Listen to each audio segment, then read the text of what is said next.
Halo,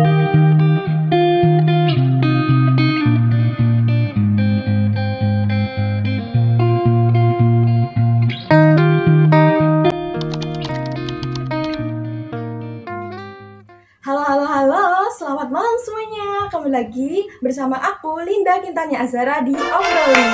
Nah, saat ini aku sedang bersama dengan mahasiswi Universitas Gadjah Mada, Kak Vio, yang aktif banget di kepanitiaan. Halo Kak Vio, apa kabar? Baik nih kabarnya. Gimana nih kuliahnya? Ya fun, tapi ya mostly kebanyakan ya stresnya juga banyak gitu loh gitu. Sama. Sama ya. Terus Oke. Kak Vio ini dari prodi apa sih? Ya kebetulan aku dari program studi perbankan. Oh, perbankan. Perbankan Iya. itu seperti apa ya, Kak? Perbankan itu sebenarnya lebih ke manajemen, dia lebih kibatnya ke ekonomi yang dimana kita tuh ya bagaimana kita mengatur manajemen resiko-resiko dalam perbankan seperti itulah. Jadi itu nanti prospek kerjanya ke bank gitu ya? Iya bisa jadi analisis kredit, terus jadi Oh, OJK, Menteri Keuangan aku gitu-gitu. juga pernah dapat ekonomi, tapi itu menurutku baru dasarnya dan itu udah susah Iya, banget. betul Nah, betul. ini Kak, tapi aku nanya nih Kak, gimana tips dan trik Kakak buat belajar setiap hari nih?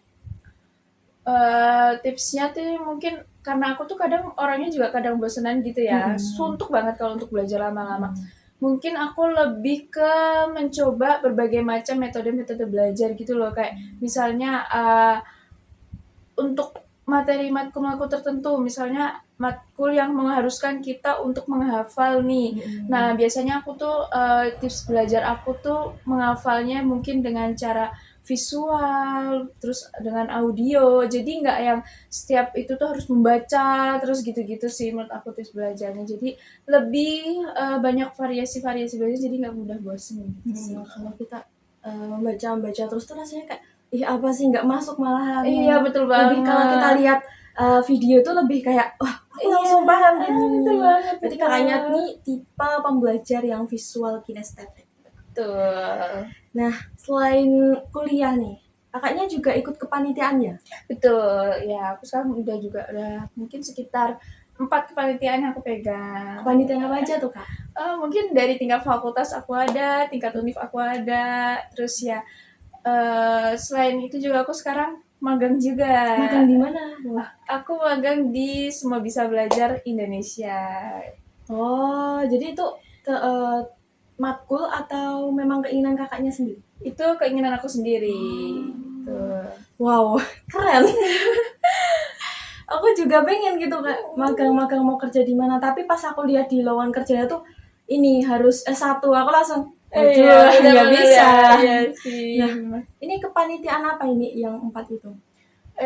Itu tuh aku ada yang satu dari fakultas kayak pekan olahraga gitu, art and sport, terus untuk yang itu ada olimpiade akuntansi, terus ada yang satu lagi itu lebih ke kayak pengabdian masyarakat, dan yang satu lagi itu aku kemarin ikut kepanitiaan keagamaan gitu. Oh, jadi banyak juga ya kepanitiaan yang diikuti itu. Iya, puji Nah, Tuhan. terus kan kalau di kepanitiaan tuh kita ketemu sama orang banyak nih yang tentunya tuh sifat-sifatnya tuh berbeda-beda. Ada yang dia tuh pendiam banget, ada yang terlalu ekstrovert.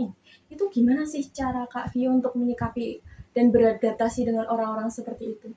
Jujur memang agak susah ya, apalagi kalau bagaimanapun misalnya kita dalam diri kita nih masih ada introvertnya dikit gitu kan, susah nih ya beradaptasi. Mungkin lebih kayak kita memahami orangnya itu sih, kayak kita mungkin misalnya cara kita ngadapinya tuh kayak ya beda-beda sih sebenarnya. Kita harus gimana ya? Jujur aku juga bingung juga sih ngadepin orang yang berbeda-beda itu. Cuman cara aku ngadepinnya itu lebih ke aku misalnya tergantung responnya dia gitu loh. Kalau misalnya dia yang extrovert ya mungkin aku feedbacknya extrovert. Tapi kayak mungkin kalau misalnya dia lebih kurang, lebih tertutup, lebih itu kan kayak kita juga mau extrovert gitu kan juga nggak bisa ya. Jadi kayak aku lebih menyesuaikan orangnya juga sih gitu loh. Kayak yang aku juga bingung sih gimana caranya. Tapi aku lebih ke ngikutin gimana perilaku dia gitu mungkin. Kak Vio banyak teman kan di kepanitiaan pastinya. Dari kepanitiaan itu pasti kan banyak relasi gitu. Iya betul Banyak betul. relasi yang didapatkan, banyak teman-teman, kita Iya. jadi tahu teman-teman yang lain itu Iya. yang belum kita kenal terus, hey. Iya betul. Nah, tentunya di sela-sela kuliah itu juga ada kepanitiaan nih Kak. Nah, gimana cara Kak Vio ini memanajemen waktu antara kuliah dan juga kepanitiaan? Kan biasanya kalau kepanitiaan itu sangat sibuk dan kadang kayak ngejar-ngejar kita gitu. Bener. Harus ini, deadline-nya besok ini. Iya betul. Kalau aku cara time management aku sih lebih ke aku lebih nentuin skala prioritas.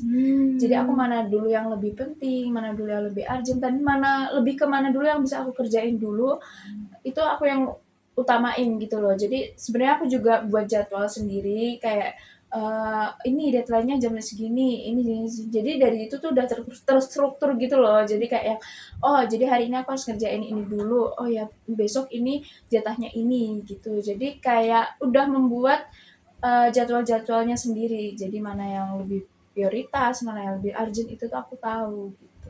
Jadi dibikin itu di notes handphone atau di notes yang kertas itu? Jujur aku buat kayak deskripsi tabel gitu loh. Oh, jadi terstruktur gitu ya? Iya. Keren banget. Aku orangnya soalnya ini apa namanya kalau bikin spreadsheet tuh kayak males gitu. Jadi aku suka nulis di stick note aja gitu terus tak tulis gitu. Bagus banget, keren, bisa jadi inspirasi nih buat aku. Soalnya aku gampang lupa orangnya. Aku juga makanya aku sering bikin notes itu kan. Terus apa sih prinsip Kak Vio yang Kak Vio pegang sampai sekarang?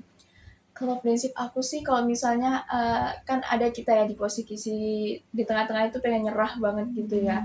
Kalau prinsip aku tuh kayak kalau udah sampai setengah itu tuh kalau bisa ya jangan nyerah. Kayak inget aja kamu dulu mulainya aja susah gitu loh. Kayak masa udah sampai setengah jalan nih mau nyerah gitu sih. Prinsip aku tuh kayak ya selesaiin apa yang udah dikerjain gitu loh kalau bisa. Jangan berhenti di tengah jalan.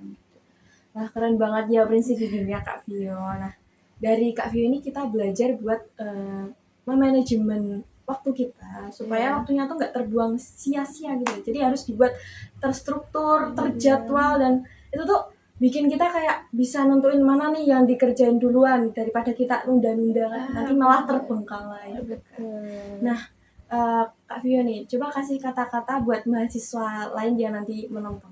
Oke, buat kalian semua, aku cuma mau bilang kalau semua itu tuh kita harus berkorban ya. Kayak ibaratnya, ya aku ingat banget satu moto yang aku pegang dalam hidup aku itu, jika kamu menginginkan sesuatu yang kamu harapkan atau kamu dambakan, kamu tuh harus mau kehilangan sesuatu yang berharga dalam hidup kamu. Nah, misalnya kayak mungkin kamu pengen banget nih pengen cepet lulus kuliah atau cepet cum laude gitu-gitu ya. Kalian tuh harus berkorban waktu juga ya guys, kayak yang ya semangat aja sih.